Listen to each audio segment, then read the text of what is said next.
Hello students, welcome back with a new video. Last video में हमने cover किया था what is the history of midwifery.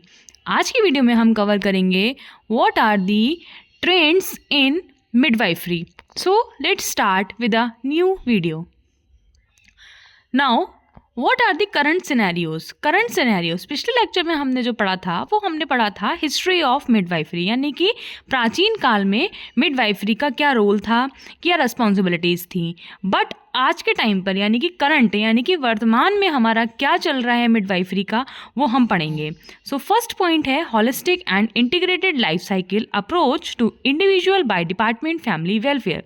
Meaning of holistic, what is the meaning of holistic का मतलब होता है overall, और इंटीग्रेटेड का मतलब होता है एक साथ।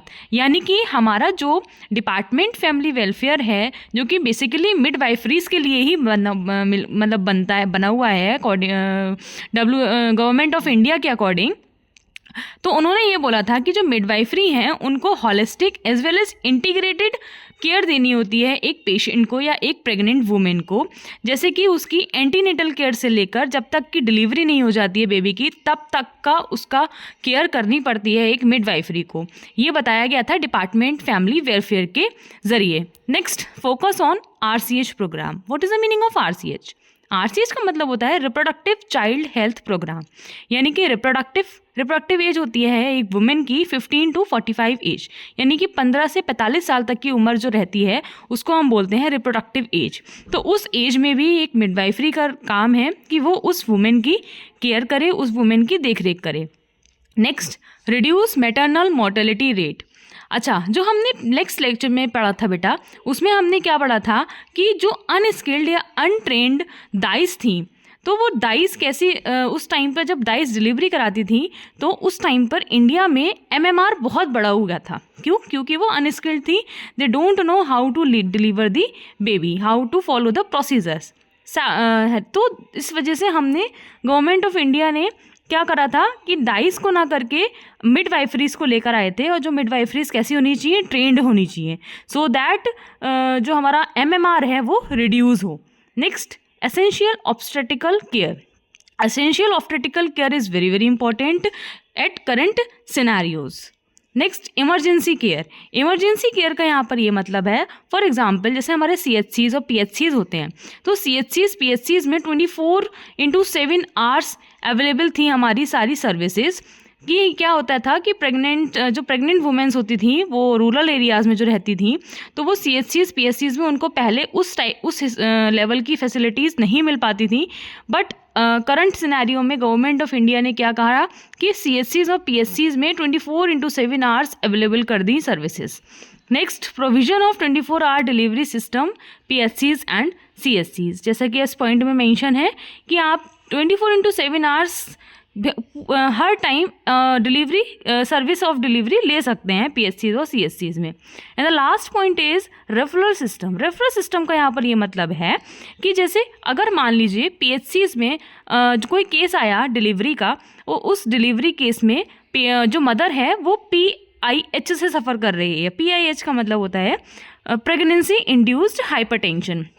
तो उस टाइम पे क्या होता है, PHCs भी इतनी एडवांस फैसिलिटीज़ नहीं होती हैं, तो वो PHC किसको रेफ़र करती है पेशेंट को, CHC पे। So referral services also available at now. Next, trends of maternity care in India. This is very very important point and this is very very important topic according to exam point of view, right. तो first is increase institutional delivery. Institutional deliveries का यहाँ पर ये मतलब है कि पहले के टाइम पर क्या होता था, हमारे वर्स्ट रूम्स में यानी कि घर पे ही डिलीवरी हो जाती थी। बट अब के टाइम पर क्या है कि घर पे डिलीवरी ना करके जो हमारा गवर्नमेंट ऑफ इंडिया है वो कोशिश ये करता है कि इंस्टीट्यूशनल डिलीवरी कराए, सो दैट इन्फेक्शन के चांसेस पेशेंट को कम रहें। Focus on skilled birth attendant. Skilled यानी मैंने आपको भी बताया कि कैसी हमारी जो गवर्नमेंट ऑफ इंडिया थी वो किस पे फोकस कर रही थी, स्किल्ड या ट्रेंड नर्सेस पे। Next, expansion of midwiferies. Next, integration of traditional and modern practice. This is very very important point.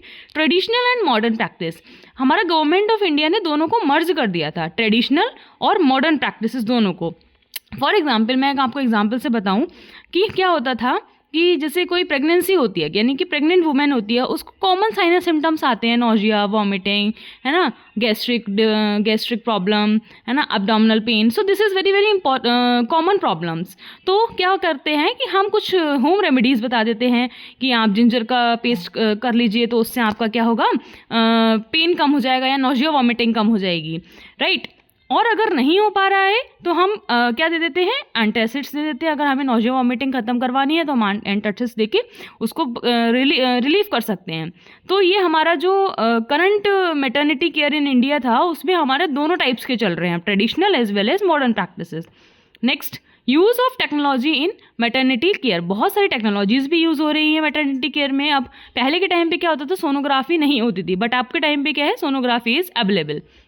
Antenatal visits also available. 3 antenatal visits is very compulsory. 3 antenatal care का visits का मतलब ये हो गया, एक visit रहेगी हमारी 20 वीक्स पे, सेकेंड विजिट रहती है हमारी 32 वीक्स पे, और थर्ड विजिट रहती है हमारी 36 वीक पे. Next, immunisation. Next, nutritional promotion. So these all are the maternity cares. Next, government initiative programmes. कुछ प्रोग्राम्स भी गवर्नमेंट ने हमारे चलाए हुए हैं, जैसे जननी सुरक्षा योजना. जननी सुरक्षा योजना जैसे कि जो वुमेन्स हैं उनको हम क्या करते हैं, इंस्टीट्यूशनल डिलीवरीज के लिए प्रमोट करते हैं. नेक्स्ट, मंत्रवादना योजना. मंत्रवादना योजना का मतलब ये हो गया कि क्या होता है, हमारी गवर्नमेंट ऑफ इंडिया की तरफ से अगर फर्स्ट बेबी गर्ल होती है तो उसको गवर्नमेंट ऑफ इंडिया कुछ फंड देती है, 5,000 और 6,000 रुपीज़. एंड सेकेंड जब बेबी होता है, अगर वो गर्ल हुई है तो उसमें हमारा कुछ अमाउंट और ज़्यादा, फॉर एग्जांपल 20,000 प्लस भी गवर्नमेंट ऑफ इंडिया के थ्रू मिलता है. So this all about the today's lecture. I hope आप सबको अच्छे से समझ में आया होगा. Thank you.